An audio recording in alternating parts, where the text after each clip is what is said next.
Immediately after the most recent Nintendo Direct, I had to put up a poll to see what you guys thought about it, and to my surprise, a grade of B1?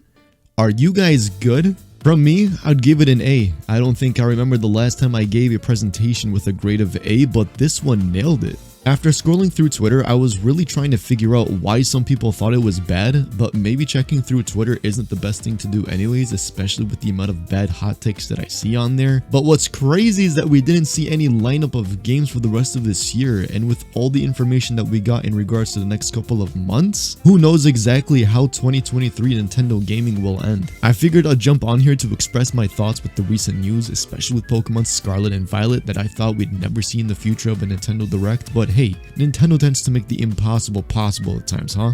Oh, and Sega dropping stuff from its Sonic Central presentation too? Let's get into this.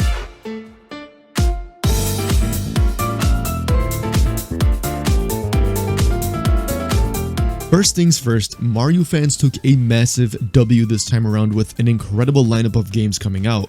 There was one thing I was hoping to see, and that Paper Mario The Thousand Year Door would get a remaster of some sort, but hey, maybe at some point down the line. Though I'm super pumped about Mario Bros. Wonders, if you guys recall, I did do a mini-series with some friends a while back playing on the one on the Wii. So with this release, I can only imagine the fun that's to come. Daisy and Peach are playable. I did not see this coming for the life of me. I thought it would simply be Mario, Luigi, and a couple of Toads, but no. They really spun a new direction for this one with the art style, gimmicks, items, and a bunch more, and I can really appreciate the fact that they went out their way to make something entirely new, to shake it up for once, because all we know from the past, from the standard tradition of what Mario Bros games are, same graphical style, same concept, same platforms, but no, this one is entirely new and it's awesome. This is easily the #1 title that I'm looking forward to the most so far. Mario RPG is also something I didn't expect, and I can probably say the same thing for everyone else. Just look how much of an upgrade this game got. Like, where is this for Brilliant Diamond and Shining Pearl? Okay, no, I'm not gonna talk about that. No. I never played this game before, but I know a lot of Geno fans are satisfied seeing his return again, so overall, another great drop. No, but seriously though, like, the graphics are gorgeous in this game and they really stepped up their game here. Seeing this now makes me wonder how the Thousand Year Door would look in today's graphics. Mario Kart got a new set of characters released across a series of previous and mobile Mario Kart titles, which leaves us with just 2 character slots left on the roster, I believe. It's giving me Smash Bros. Ultimate moments where it's just like everyone's getting hyped to see who the next character drop will be to be included in the DLC. So in that case, I would hope to see Funky Kong come to make its comeback return into the Mario Kart series. That's just me though. But we are once again in a timeline where Sonic and Mario are competing against each other again with the respective title drops. Sonic Superstars. This game graphically looks incredible. The concept of a 4-player co-op is something that has never been done before. So I'm loving that the theme here is that new things are being tried out, and I can tell that this will be a great title to play. More information dropped on the game during Sonic Central. The Emeralds have a gimmick to create some sort of power during your adventure. Amy's exclusive skin was revealed, and if you subscribe to the newsletter, you'll be able to get it. I also believe that somehow Lego Sonic and Eggman will make an appearance in the game. Overall, this game looks like it's taking classic Sonic to a whole new direction, and I'm all in for it. In an interview that dropped with Takashi involved, they mentioned how limited they were to making something like this back then with the 3D aspect. So with the technology enhanced, they were able to finalize their own visions with this and have the creative freedom that they wanted to create something that they've always wanted for some time now. Fang returning was just out of pure fan service, which is great. We haven't seen Fang in a very long time, and they acknowledged this too during the interview. So you can tell that there's a lot of passion behind this game and being developed, and hopefully to release successfully across for all players and all consoles and whatnot. It's looking to be pretty good overall. Now there's some potential big stuff with what we saw in the Scarlet and Violet portion of the Direct that I want to highlight. But before that, we are going to go over today's video sponsor, Discord. Not really, however, I wanted to mention to you about the community Discord server that we have. Did you hear about the Sonic Archives project that I have going on? You probably didn't, but it's a resource that's free to use that contains artwork, assets, key art, concept art, and so much more on the Sonic games from across the series. There's also a huge list of resources for Pokemon to utilize for your playthroughs of your Pokemon games, and tools I use to enhance my experience, while on top of that, being the only place to play Pokemon Battle Revolution online with members of the community, where tournaments are held and overall preserving the lifespan of the game, with an amazing community behind it to make it all possible. There's loads more, but I figured I'd inform you guys in this just in case you were interested in joining, as there's a lot of value for you. Anywho, back to the video.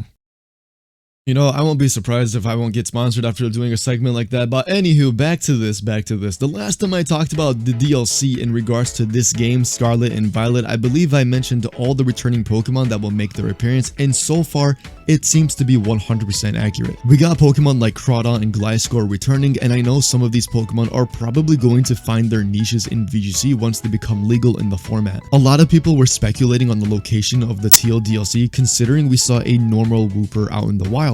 We know in Paldea, from what we know so far from playing through the game, that this isn't possible to find. It's a good theory, but I would assume that we are in a different location outside of the region, because if you look at the map right now, where would we be if there was DLC right now? Ironically, Demon Slayer Season 3 was wrapping up as this was released, so I'm getting a lot of vibes from that show with the masks people are wearing and the atmosphere of where the people are and where you are as a player. The legendary / mythicals that we saw finally made an appearance. We got some information on them as well in regards to their ability, stating that the target has a chance to become badly poisoned after landing an attack. I saw a lot of riots and memes about this in the VGC scene. For example, landing a rock slide to flinch your opponent and punishing them more by badly poisoning them on top of that is hilarious in theory, but would suck to see happen to you during a set. We get to see the mysterious mascot of the Teal DLC standing on top of a staircase in the game finally, and that ends the first phase of what is to come. The second phase of the DLC looks really interesting to me. I think I'm more intrigued by it than the first one, simply because of the map area they showed. This looks drastically different than what we have seen before, so the expansion and exploring seems to be worth it at a glance. More Pokemon confirmed like Whimsicott, Milotic, and Metagross are returning, and I know these Pokemon are going to make their way into the VGC scene as well, but there was a split second that a lot of people were speculating and going crazy over it, and that was with the Milotic. When we take a look at Milotic, we find an animation of an attack that looks very familiar. Was it using Scald? Because if you didn't know, Scald became a Volcanion exclusive move in this generation, and by comparing the animations, they looked super duper similar. If Scald returns as a normal move for a water Pokemon to get in this is going to be huge, because Scald really hindered the usage of some water Pokemon in this generation. But we have yet to see if we got debated or not. I was also scrolling through Twitter, and I read that one of the characters in the second DLC holds a key that would carry over to the next main series game. That sentence alone sparked a lot of eyebrows raising up. Potentially, there will be no Legends game or remake in line, which, to be honest, I'm kind of glad. Now, don't get me wrong, I would love another Legends game, but I really do not want them to touch Generation 5 and make a remake of that. I think that generation is perfect as it is. But every time Generation 5 comes into the question, it always makes me want to make a big video explaining why Generation 5 as a whole, with both Black and White and Black and White 2, are such beautiful and perfect games. But maybe at some point down the line, let me know if you guys are interested. But I don't want to dive into it too much, as this information should always be taken with a grain of salt. Let me know what you guys thought of the Direct. Are you guys excited for any of the games showcased? Let me know in the comment section down below. I know I'm late to this, but better late than never, and I always want to put in 100% effort to making sure that these videos look good and presentable for you guys to watch, because you guys deserve high quality videos, and that is what I promise to deliver. But thank you guys for watching today's video. Take care of yourselves. I'll catch you guys in the next one. Peace out.